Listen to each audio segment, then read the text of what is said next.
A lot of people are asking questions. What's going on in the world right now? Why countries are pulling away from each other? And what happened with the once thriving idea of globalism that is slowly fading away? Part of it has to do with the concerns over immigration, strict border controls, and countries putting up tariffs to protect their local economies. To find the answer, we're gonna take a deeper look, not just at the bigger picture, but also what energy we share collectively and what's happening on an individual level. You ever wonder why the US, especially under Trump, were throwing tariffs around when everything seemed fine? There were cheap products, there was stable economy, and low unemployment. So what's the deal? Back in the peak of globalizations, companies were loving the cheap production in places like China. The low costs worked great for US businesses and consumers. So companies didn't hesitate to move their manufacturing overseas. The US became dependent on foreign goods, especially from China and Europe. But then came the shift.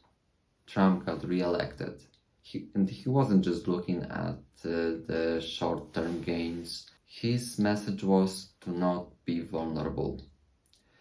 So if another country, especially a strategic rival like communist China, controls your manufacturing, supply chains, and your tech businesses, that could be a national risk. So tariffs weren't just about dollars and cents.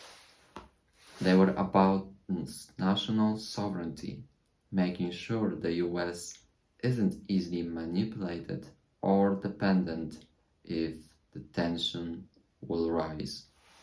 When Donald Trump was re-elected in 2024, it marked more than just a political shift in America. It echoed across Europe. People across the continent had also concerns about immigration. The concerns weren't new, they were quietly growing in the background. But after the re-election, these concerns turned into the louder, unified voice coming from the public. European countries used to fully support the idea of open borders and all Schengen policies, but that started to shift. The EU lost its grip on keeping every country under the same rules. Lately, national governments have introduced stricter immigration laws, even if it means pushing back against EU policies. We're also seeing the return of border controls in the places that hasn't been seen for years. For example, Netherlands and Belgium, where they brought back the border controls to fight with drug trafficking and micro mafia, while Germany reinstated checks with Poland, Czech Republic, and Austria. So whether it's immigration or organized crime, the trend points to one thing: the national sovereignty overall. This new narrative didn't come from the mainstream media. It came from the public. This one voice began to change policies across the continent. That unified voice from the people wouldn't mean anything if the individuals weren't actually living it.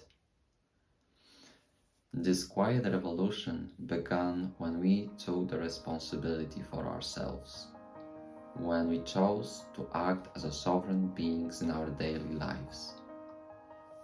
We became aware of the lies, toxicity, and we transformed our way of life into the one that is aligned, clear and empowered.